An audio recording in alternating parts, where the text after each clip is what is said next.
Hey everyone, Monielle here. Today I wanted to talk to you about dealing with rejection. One of my newsletter members asked me how I deal with rejection, so I wanted to make this video just to talk briefly about that. I don't have some magic formula. I wish that I could, and actually what I tell you is probably going to be something you've heard over and over again.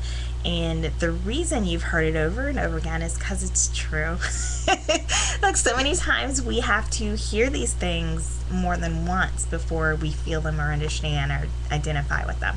So I'm just going to give you my spin on rejection and dealing with it. So the first thing really that dealing with rejection is understanding that the person rejecting you, and I am talking in the business sense, is not rejecting you, the person. So for example, if I'm giving a sample session to a potential new coaching client and I let them know what their options are moving forward, if it matches, like I feel this is somebody I could actually help and work with and I would love to participate while they're growing, and they say they can't do the coaching, or no, I can't do your coaching program, thank you, etc. I do have to understand that they're not saying no, Monielle. They're just saying no, I can't do your coaching program right now. And they may have, a dozen and one reasons, and those reasons really may be valid, like they can't afford it right now. Depending on what your business is in, it could be they don't have the manpower to take on, also giving attention to whatever services you are offering, and it could be their finances, like it's often in my case. There's just a world of things. There just may be too much going on in their life at the moment, and the thought of starting a new process or integrating a new service, etc., just really may be too much for them to handle. So then secondly, the next big phrase that is often said is no is not forever, it's a no for right now. And I do find that's true as well.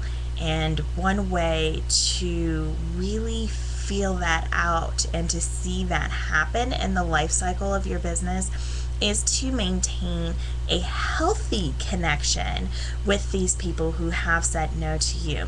So what I mean by a healthy connection is, let's say somebody signs in for your newsletter and then they opt in and do a free session, and then they aren't able to sign up for your coaching program, and then moving forward, what I will do is keep touch with them about my coaching program, but sparingly. I'm not going to completely fall off the planet, but I'm not going to bombard them on a weekly basis or monthly basis like, oh look, this is what we're doing in coaching now. Oh look, I'm launching this new coaching program. Maybe you should do this one instead, and da da da da da da da. You don't want to do that. I just want to keep these little nesting seeds in contact with them so that they don't forget me, but they know that I'm still there for them when they're ready, when they're able to. Then the third piece would actually be a referral program. There's a couple ways you can tackle this. One being just set up a direct referral system. So it may be somebody says no, and you flat out ask them, okay, thank you so much for your time. I understand you can't do this. Do you know somebody else who may? If that person you refer to my program does decide to sign up, I will give you 20% off, 25% off, what have you, whatever you feel you need to do. Or especially with direct sales people and network marketing people who are looking to build their team, one way to do the referral system is you approach somebody, you ask them if they are looking for an opportunity to increase their income or start a business, whatever your field is in. And if they say, oh, no, that really doesn't sound like that's the right thing for me, you say, thank you. Do you know somebody else who is looking to start a business or make more income, what have you? And you go from there. So whichever method you like, those also often help keep in touch with the original person who may have rejected your offer. And then it actually can help grow your business because they will remember As long as you're keeping your connections flowing with them, they will remember that you offered a referral system to them, and they will then utilize, hopefully soon, uh, your offer, your service, and then hopefully bring some people with them as well. They will know that that's their option. Word of mouth is the number one marketing system and method anyways. So regardless whether you're offering a referral program or not, if they enjoyed your system, they're going to tell people about it.